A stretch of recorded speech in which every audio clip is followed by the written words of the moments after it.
Nous sommes au premier chapitre, 2 Corinthiens chapitre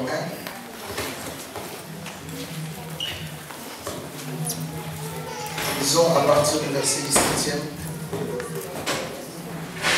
jusqu'à le verset 22.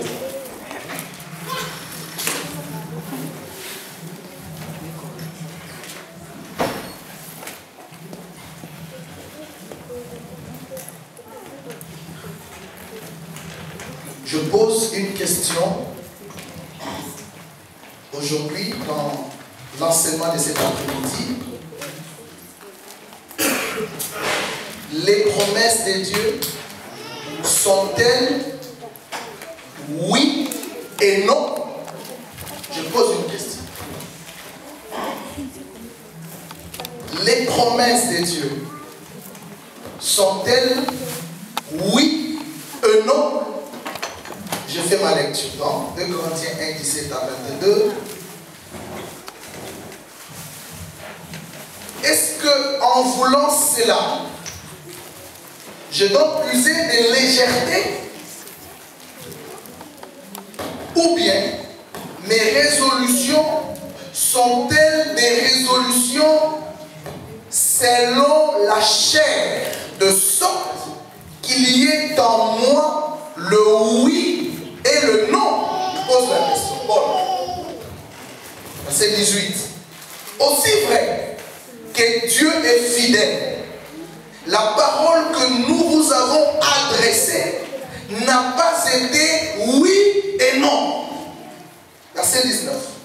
Car le Fils de Dieu, Jésus-Christ, qui a été prêché par nous au milieu de vous, par moi, par Sylvain et par Timothée, n'a pas été oui et non.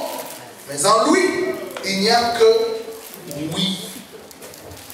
Car, pour ce qui concerne toutes les promesses de Dieu, c'est en lui qu'est le oui. C'est pourquoi, encore l'amen par lui est prononcé par nous à la gloire de Dieu. Et c'est lui qui nous a affermis avec vous en Christ et qui nous a oint, c'est Dieu, lequel nous a aussi marqué de son sceau et a mis dans nos cœurs les arts de l'esprit. Amen. Voilà la lecture de notre texte, mes amis. La deuxième épître de Paul aux Corinthiens, nous appelons ça une épître de la défense. Paul fait ce qu'on appelle l'apologie. L'apologie, c'est la défense. Il défend son ministère apostolique. Toute l'épître, la deuxième épître de Paul aux Corinthiens, c'est la défense. Lisez ça, vous verrez que Paul est en train de se défendre. Il se défend contre qui? Il se défend contre le faux apôtre, contre les faux frères, contre ceux qui mettaient en cause son apostolat. Qu'est-ce qui s'était passé à Corinthe avant que nous en arrivions là? L'église a été bâtie par Paul. C'était une église vivante. Il y avait la présence, la manifestation des dons spirituels de manière spectaculaire. Pourtant, c'était une église des gens qui étaient trop charnels. Parce qu'il faut remonter à l'historique même de cette petite île, de cette ville appelée la Corinthe. La ville de Corinthe était une ville située presque à côté de Sceaux. C'était une ville portuaire, à caractère commercial. Alors il y a beaucoup de gens qui affluaient dans cette partie. Et comme vous le savez, vous connaissez bien Matadi, toutes les grandes villes portuaires sont prédominées, non seulement par les commerces, mais aussi par diverses pratiques charnelles. Parce que l'argent circule. Il y a le proxénétisme, la prostitution et que sais-je encore. C'était les choses qui se passaient dans la ville de Corinthe. Nous sommes en Grèce. La ville de Corinthe, c'est la ville de la Grèce. Chers frères et sœurs, Paul, bâtissant l'église, il écrit de loin, il était à Éphèse, il a écrit la lettre, sa première lettre. Mais pour le Corinthien, ces lettres étaient dures, difficiles, choquantes. Mais quand il était lui-même là en personne, il n'était pas comme quand on les lit sur les lettres. C'est-à-dire que physiquement, comme moi, quand je suis là, vous m'écoutez, il y avait quelques petits aléas, quelques petites faiblesses du langage. Il ne parlait pas avec éloquence. Il ne parlait pas avec rhétorique. Pourtant, la ville de Corinthe était une ville des Grecs. Les Grecs, à l'époque, étaient réputés à la philosophie, étaient réputés à la rhétorique, étaient réputés à l'art de parler. On a des gens comme des Cicéron, des gens qui parlaient, des philosophes. Socrate, Aristote, même ceux qui ont précédé Jésus, c'était la ville des savants, des gens qui parlaient avec, vraiment quand tu le écoutes, tu dis oui, il parle.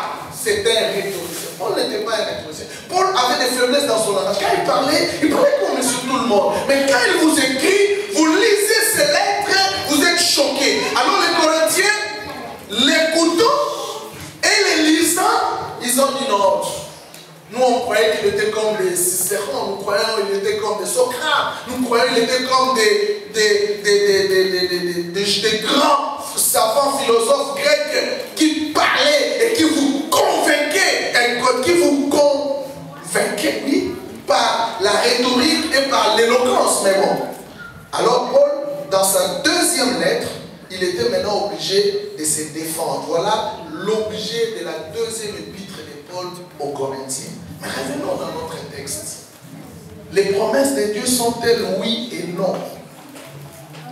En fait, Paul a commencé par parler des résolutions. Le verset 17, il dit, moi j'ai pris des résolutions.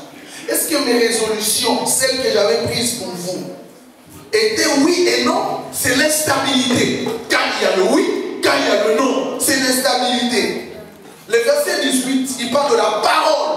J'ai dit, le Fils de Dieu Jésus-Christ qui a été prêché par nous au milieu de vous, par Sylvain, Timothée, tout ça, est-ce qu'il était oui et non?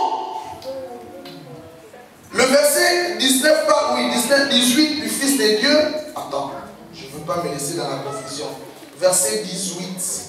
Aussi vrai que Dieu est fidèle, la parole que nous vous avons adressée n'a pas été oui et non. Retiens que dans la parole de Dieu, il n'y a pas le oui et le non. Le et là, la préposition, la conjonction et qui sépare les deux concepts oui et non. À mon avis, ça pouvait être remplacé par le ou. On pouvait parler de ou. La parole de Dieu qui a été adressée par moi n'a pas été oui ou non. Mais bon, malheureusement, on parle de et. Cela veut dire, parlant de et, si la parole de Dieu a été oui, donc elle reste oui. Si elle a été non, ça veut dire qu'elle reste non. Mais la parole de Dieu n'a pas été en même temps oui, en même temps non. Ça, c'est la parole de Dieu. Jésus-Christ, verset 19. Le Fils de Dieu, Jésus-Christ, qui a été prêché par nous au milieu de vous, n'a pas été oui et non. Jésus que nous prêchons n'est pas en même temps oui, en même temps non. Non. S'il est non, il reste non. S'il est oui, il reste oui. Troisièmement, la promesse. Donc, il a, voyez les tâches, il a commencé par faire des résolutions. Dans ta vie, voilà un conseil. J'ai prié pour l'année 2013. Le Seigneur me dit, dites à mon peuple, l'année 2013, appelez ça l'année des opportunités. Dis à celui qui a écouté, l'année 2013, année des opportunités. C'est à chacun de saisir les opportunités de l'année 2013. C'est-à-dire Dieu nous ouvre la porte de toutes les opportunités possibles. elles sont là devant nous. C'est à nous de les saisir. Come on. Les résolutions que tu prennes sont-elles oui et non? Des deux. La parole de Dieu n'est pas oui et non. Les fils de Dieu n'est pas oui et non. Et troisièmement, les promesses. Verset 20. Il dit, car pour ce qui concerne toutes les promesses de Dieu, soulignez-moi, toutes les promesses de Dieu. Je ne sais pas la promesse, je ne parle pas de la promesse au singulier, je parle des promesses au pluriel. Quelles sont tes promesses? Pour ce qui concerne toutes les promesses de Dieu, c'est en lui qu'est le oui. D'ailleurs là, il ne fait même pas la comparaison de oui et non. Il dit déjà que ce qui concerne les promesses de Dieu, il n'y a que le oui qui est prononcé par qui? Par lui. Donc, résolution oui, parole de Dieu oui, fils de Dieu oui, promesse de Dieu oui. Vous comprenez là où je viens et là où je vais? Suivez-moi bien. Amen. Amen. Mes résolutions sont oui. La parole de Dieu est oui. Jésus-Christ dans ma vie est oui. Les promesses de Dieu que j'ai sont oui. Alors, qu'est-ce que je dois faire? Le verset 20 nous amène à un niveau de compréhension. J'aime ça.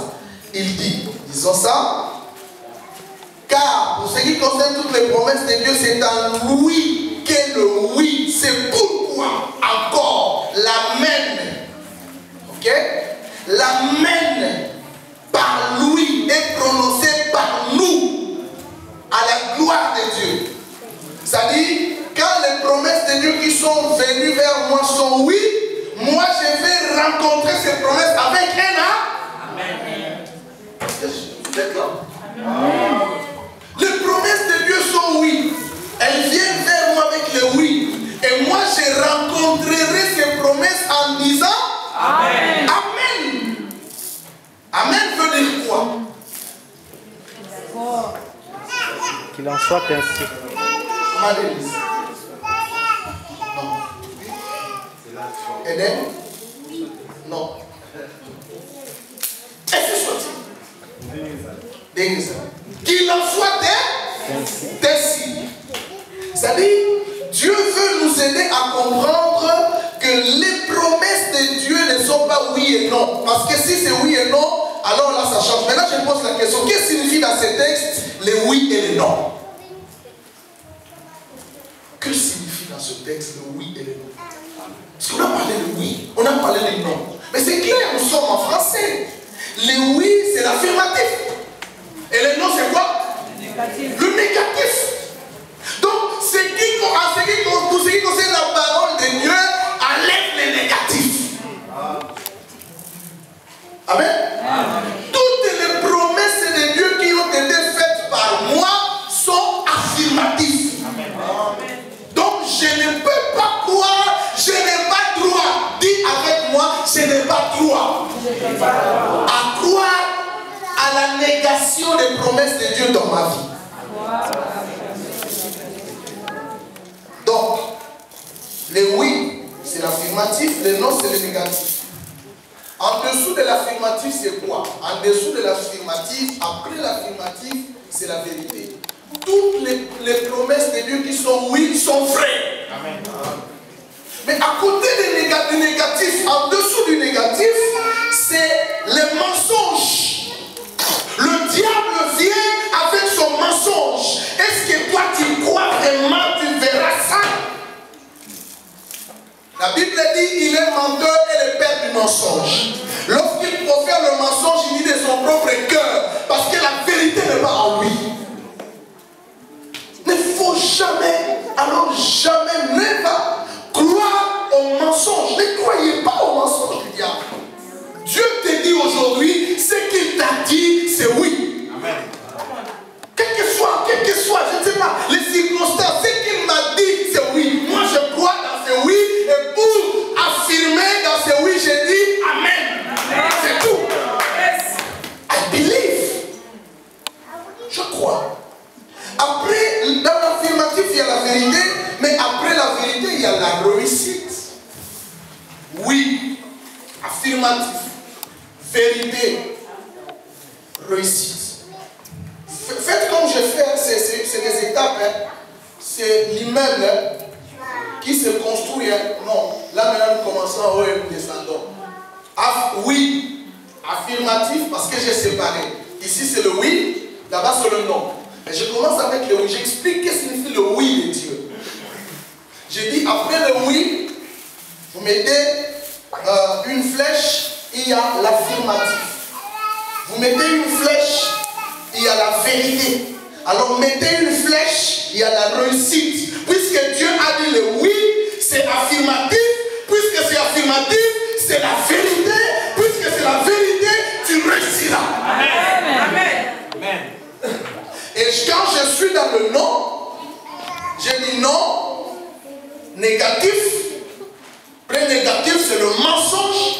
Après le mensonge, c'est le chèque. Alors si tu crois à l'échec, c'est ton problème. Mais moi, je crois à la réussite. Amen. Et Dieu dit dans sa parole, c'est la réussite. Qu'est-ce dit cet homme, Josué 1:8? Que ce livre de la loi ne s'éloigne point de ta bouche. Médite-le jour et nuit et agis fidèlement selon tout ce qui est écrit. C'est alors que tu réussiras dans toutes tes entreprises. Tu réussiras. Après la réussite, nous sommes dans l'affirmatif. Après la réussite, mettez une flèche, c'est la foi, la croyance. Il faut croire. Dans le négatif, de ce côté gauche, juste après l'échec, c'est le doute. Parce que tu doutes, tu verras le chèque. Tu ne réussiras pas. C'est le doute. Le doute qui remplit les cœurs. Les questionnements. Le doute.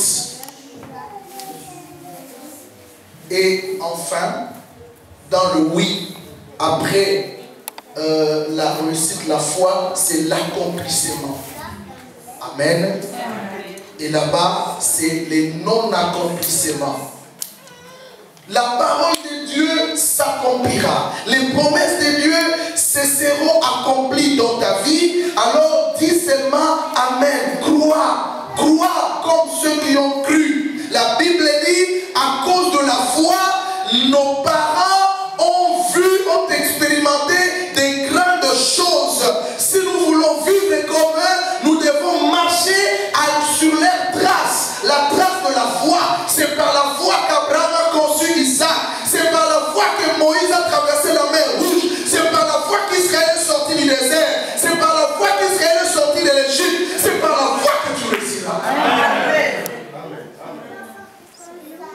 Tu dois croire, tu dois accepter ça. Enlève le moindre doute.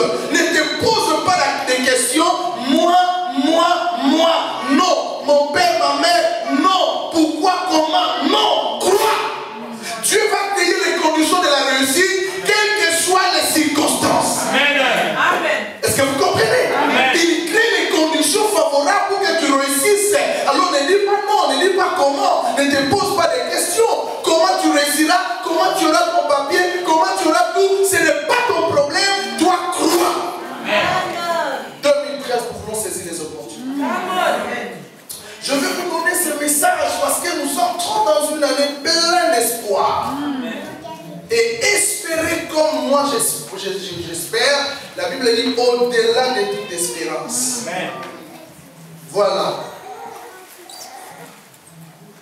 Et la part de l'homme dans ça, la part que tu dois avoir dans le oui de Dieu, c'est la même. Mon frère, papa Didier, mon frère, maman Janine, et maman Denise, excusez-moi. Les promesses de Dieu sont oui déjà. Comprenez? Qu'est-ce que vous devez faire?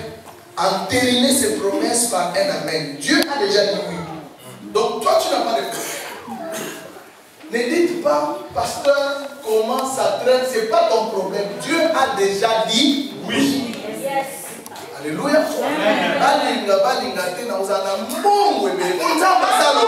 Oui.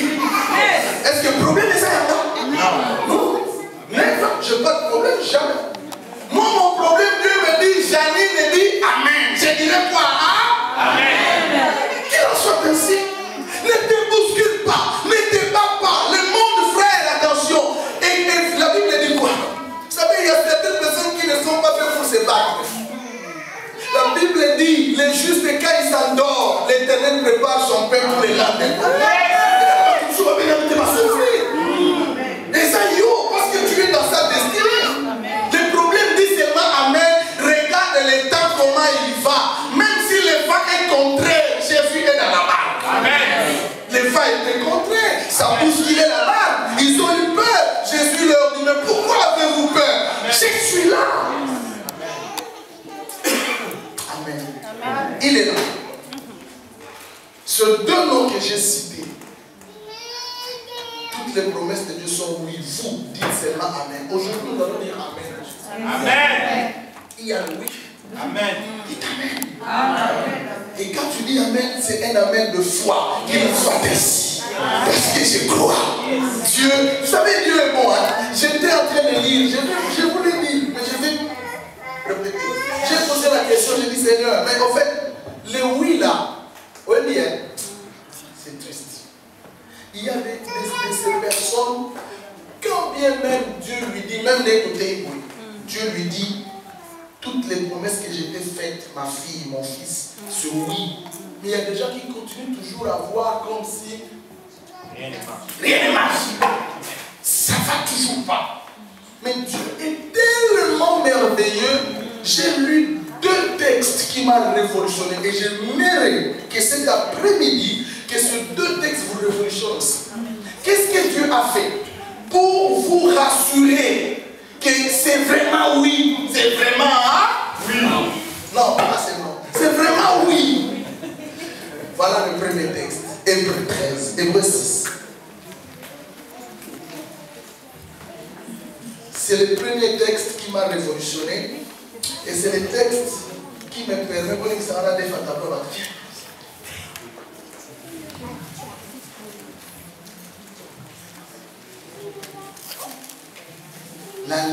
La promesse et le serment. Et ce texte, je ne sais pas si vous l'avez déjà compris comme moi je le comprends toujours. Et quand j'arrive là, c'est là que je vois vraiment que Dieu, en tout cas, au monde, aux arts négatifs, au comme je vois un problème spirituel. Alléluia. Amen. Donc si tu es toujours négatif, avec ce texte, je comprends que c'est toi qui as des problèmes. Voilà. Les deux choses, hein?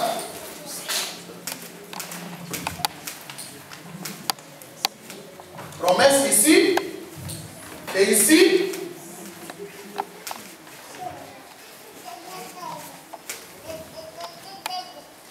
Serment. Dieu a demandé à son serviteur, Dadou, il a dit à son serviteur, Dadou, je te bénirai. C'est une promesse. Alléluia. Amen. Où il a donné des promesses. Il y en a plusieurs.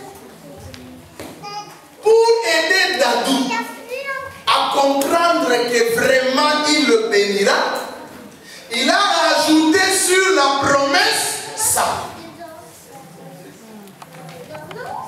Ça dit pour Dieu, s'il fait ça, il veut dire à l'église de Saron, il veut dire à Gamma, il veut dire à quiconque présent. Qu'est-ce qui t'empêche de croire que moi qui ai fait la promesse, je te bénirai? Parce que tu as les promesses. Tu dis, Seigneur, parce que je dois toujours passer. Il dit, ok, pour que je te rassure que ces promesses sont véridiques, j'ajoute. Pourquoi il ajoute ça? Parce que dans l'ancien temps, on ne jurait que par celui qui est plus grand. Mais lui est le plus grand, le tout grand. Après lui, il n'y a plus de plus. Qu'est-ce qu'il a fait? Il a juré par lui-même. Et en plus, le serment était la dernière chose qu'on faisait pour rassurer à vérifier la véracité de la chose. C'est-à-dire, on a sous qui s'aille, on a discussion dans un moment qui en tout cas n'a pas ça pour le rapport, on a un débat sur le katata. Pour que Dieu te dise que moi, je te bénirai au limité. Je te bénirai, tu doutes, tu dis, ok, je vais me mettre fin à la discussion, alors je chie. Mais toi maintenant, dis-moi, comment avec telle parole, tu peux toujours continuer à douter? Tu as des problèmes spirituels, merci. Je vais lire avec vous. C'est 2 Corinthiens 6, je commence au verset 13. Et j'aimerais que nous lisons ce texte calmement. Le français qui est ici est facile à comprendre. Ouvrons tous ces versets, s'il vous plaît. Hébreux 6. Hébreux 6. C'est à partir du verset 13.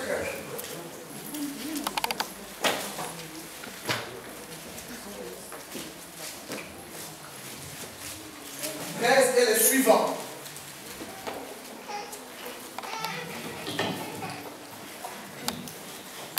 J'ai lu. Lorsque Dieu fit la promesse à Abraham, ne pouvant jurer par un plus grand que lui, il jura par lui-même. Vous avez compris le verset 13? Donc Dieu a appelé Abraham. Abraham, viens. Sors de la maison de ton père. Abraham vient. Il arrive. Dieu dit, je ferai de toi le père d'une multitude de nations. Ok? Il fit la promesse à Abraham. Mais comme il fallait ajouter sur la promesse le serment, alors Dieu était obligé de jurer. Mais il faut jurer par celui qui est le plus grand, celui qui est le tout grand, le plus grand. L'autorité finale, c'est lui, le top de l'autorité. Il jura par lui-même et il dit certainement. Vous voyez le mot ici qui est traduit en français par certainement. Si vous lisez ça en hébreu, on ne parle pas de certainement. En hébreu, on reprend les verbes bénir. Qu'est-ce que le texte hébraïque dit? Voilà ce qu'il dit. Voilà comment on dit un peu. Bénir, je te bénirai. Voilà la suite. Bénir, je te bénirai. Donc il a déjà dit, je te bénirai. Tu doutes, il jure. Jurer, c'est ajouter 2 fois le verbe bénir. Bénir, je te bénirai. Et le français traduit certainement. Ok? Je te bénirai. Je continue ma lecture. Verset 14. Et c'est ainsi qu'Abraham, ayant persévéré, obtint ce qui lui avait été promis. Or, les hommes jurent par celui qui est plus grand qu'eux. Et le serment, suivez-moi bien, le serment est une garantie qui met fin à tous leurs différends. Le serment est une garantie qui met fin à tous les différends. Je comprends que toi tu avais des différends avec Dieu. Quels étaient vos différends avec Dieu? Quand Dieu avait dit je te bénirai, toi tu ne croyais pas à cette bénédiction parce que tu te voyais toujours lié par quelque chose, par un démon, par un esprit, je ne sais pas moi quoi. Alors tu avais un différend avec Dieu. Maintenant, pour que Dieu mette fin à cette différence ou à ces différends qui vous repoussez, alors qui vous opposez, alors il jura. Il dit, le serment est une garantie, oh yes, est une garantie qui met fin à tout le différend. C'est pourquoi Dieu a juré. Et il dit, c'est pourquoi Dieu, voulant montrer, répétez après moi, c'est pourquoi Dieu, répétez après moi, C'est pourquoi Dieu, voulant montrer, avec plus d'évidence, moi je change encore le synonyme, avec plus de certitude, répétez, je change encore, Avec plus de confiance, répétez. Avec plus de confiance. Aux héritiers de la promesse. L'immuabilité de sa résolution. Je change de mot. L'inchangeabilité de sa résolution. Intervient par un serment qui accomplit. Dieu, maintenant il veut montrer à Papa Semlo la certitude de la promesse qu'il lui a faite. Et à côté de cette certitude, il veut montrer l'inchangeabilité de sa résolution. C'est-à-dire la résolution qu'il a prise, que Kama sera riche, est inchangeable. Alors pour montrer cette inchangeabilité, il fait intervenir quoi?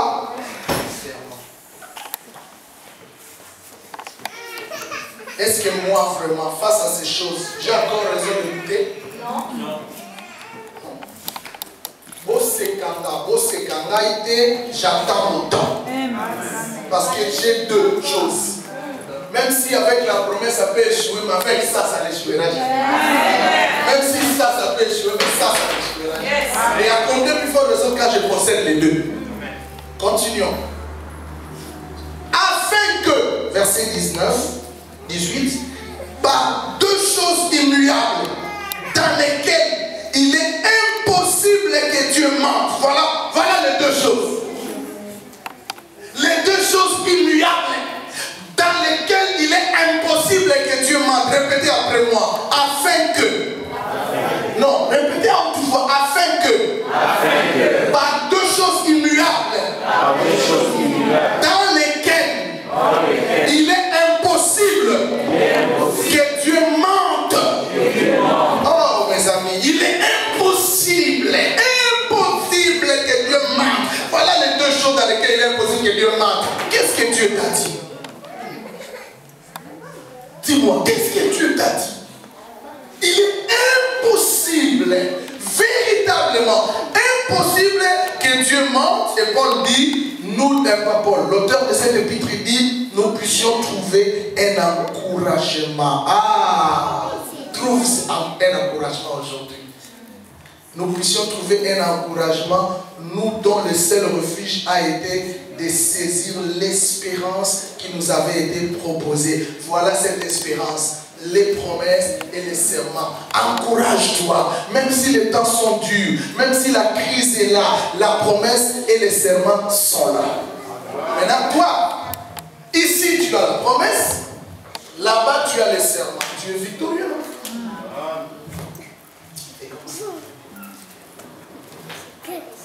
Ça, c'est la première chose. C'est le premier verset qui m'a révolutionné. Parce que nous avons dit dans 2 Corinthiens, les promesses sont oui. Moi, je dois dire Amen. Mais tu doutes encore. Dieu dit ok. J'ai dit oui dans les promesses. Comme tu doutes, j'ajoute les serments. Je suis. Ce qui j'anime la validé. Amen.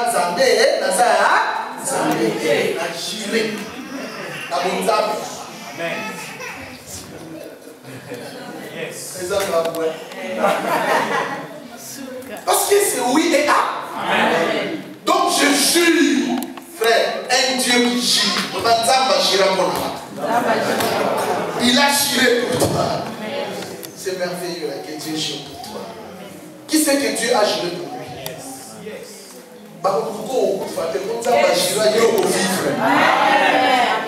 Attends, on va prendre la suite de 70, 90 ans, yoko bota Ashira, on va trop plus mal long, yo trop au molimo boti après que il monte en basi. Ashira. Il a juré. Comment un simple homme comme moi, je peux oser faire jurer ainsi grand Dieu? Qui suis-je? Pour que Dieu jure pour moi, pour ma cause. Qui suis-je? Deuxième chose. Maintenant là, nous rentrons dans 2 Corinthiens 1, notre texte du départ. Deuxième texte qui me révolutionne, qui me fait comprendre que vraiment, les promesses de Dieu sont oui, et moi je dis que amen. Les versets disent ceci, verset 22. Lesquels aussi nous a marqué d'un sceau et a mis dans nos cœurs les arts de l'esprit. Les arts. Il y a certains qui prononcent les arrêts. Bon, la phonétique est difficile ici. Les arts de l'esprit. Les arts. Ce mot art en français peut aussi être compris comme gage.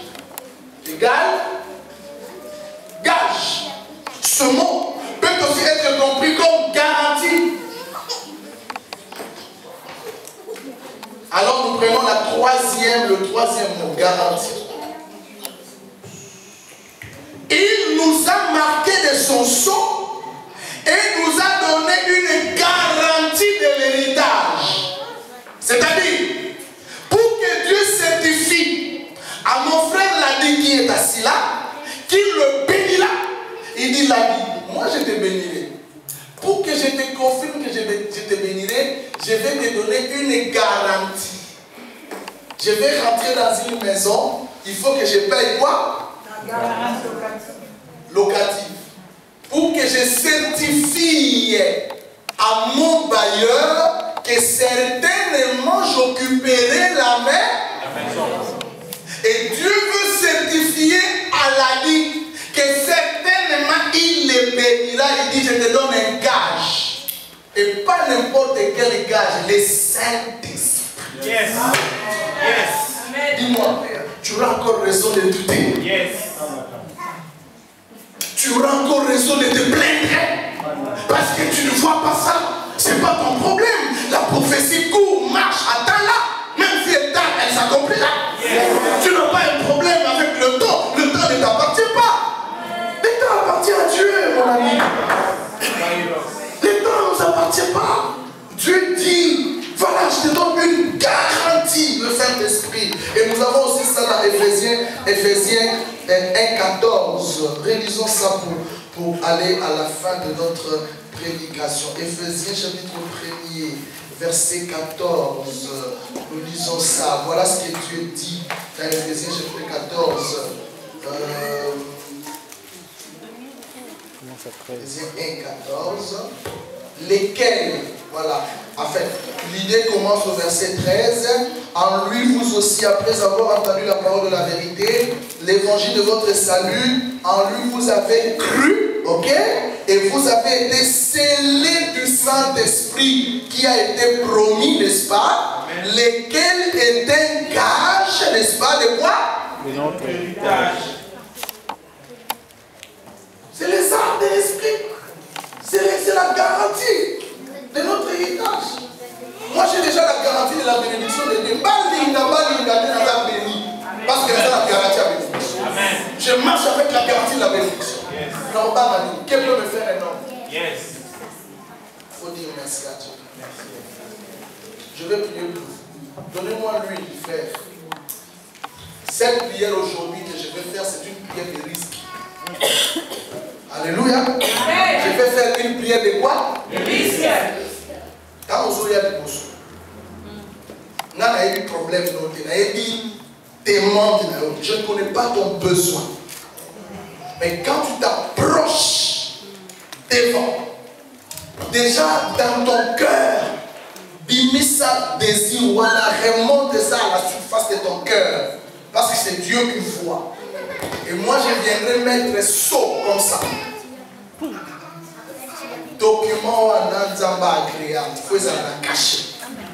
Pour le code, pas la PDG, il faut la cacher. Il faut la mettre à cacher. Yo, même un problème, on a la zone caché. Ceux qui ont vivre les Cambouana, pour les Cambouana, qui sont soit. Les Cambouana, ça tabac, on va s'écouter. Les Cambouana, il faut vivre les Cambouana. Est-ce que vous voulez amen? Déjà, ma promesse est ça, oui, on va dire. Amen.